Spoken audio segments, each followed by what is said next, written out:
네, 이번 시간에는 대류의 원리에 대해서 한번 설명을 해보겠습니다. 이런 기본 개념을 정확하게 아는 것은 정말로 중요하니까 한번 잘 공부해보면 좋겠습니다. 네, 써져 있는 개념을 한번 읽어보면 대류는 물질의 이동에 의하여 열이 이동되는 현상이라고 하죠. 그리고 대류는 기체나 아니면은 액체에서 발생을 많이 하죠. 그래서 이 대류를 다른 간단한 말로 좀 바꿔보면 뜨거운 공기는 위로 가고 그리고 차가운 공기는 아래로 내려간다입니다. 그래서 일단 문제 풀 때 가장 중요한 거는 이 뜨거운 공기가 위로 가고 또 차가운 공기는 아래로 간다라는 것을 인지하는 것이죠. 그런데 이런 내용들을 이렇게 외우고 있기보다는 원리를 정확하게 아는 것이 정말 중요합니다. 이 대류의 원리를 파악하기 위해서는 일단 온도랑 분자의 운동 에너지의 관계에 대해서 알아야 됩니다. 지금 쓴 것처럼 온도는 일단 뜨겁고 차가운 정도죠. 우리가 알고 있는 뜨겁고 차가운 정도인데 온도가 높아지면 높아질수록 분자의 운동 에너지는 커지게 됩니다.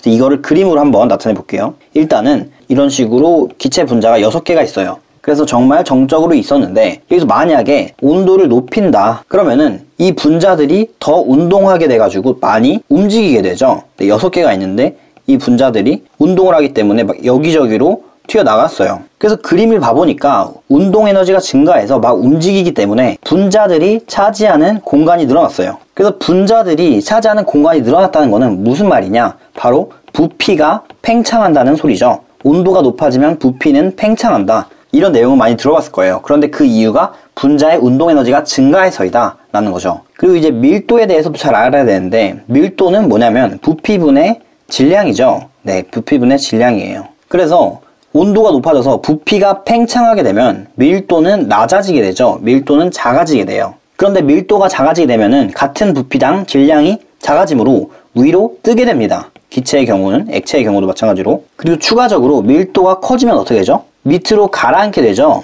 네, 그래서 어떤 한 공간에 뜨거운 공기와 차가운 공기가 같이 있으면은 부피가 상대적으로 작아서 밀도가 높은 차가운 공기는 아래에 있게 되고 그리고 부피가 상대적으로 커서 밀도가 작아진 따뜻한 공기는 위로 올라가게 됩니다. 그리고 혹시 찜질방을 가보신 분이라면 느껴봤을 거예요. 찜질방의 아랫부분에는 비교적 덜 덥고 윗부분이 훨씬 더 덥다는 거를 느낄 수가 있어요. 네, 그래서 이제 우리가 봐야 될 거는 만약에 따뜻한 공기가 밑에 있다면 어떻게 될지입니다. 네, 어떤 한 공간이 또 있는데 이 공간에서 따뜻한 공기가 아래에 있고 그리고 차가운 공기가 위에 있는 거예요. 그래서 이 따뜻한 공기가 밑에 있을 때 어떤 일이 일어나냐면은 바로 대류가 일어나는 거예요. 그래서 이제 열이 이동이 되는 거죠. 네, 그 과정을 한번 봐볼게요. 따뜻한 공기가 있고 차가운 공기가 있죠. 그런데 이 중앙에 있는 따뜻한 공기는 부피가 크니까 위로 뜨게 됩니다. 그래서 위로 움직이게 되죠. 그래서 밑에 있는 따뜻한 공기들이 위로 이제 이동을 했어요. 그래서 여기 부분이 중앙 부분이 조금 따뜻해졌고 그 따뜻해진 공기들은 또 옆으로 이제 더 차가운 곳으로 이동을 하게 되는 거죠. 그래서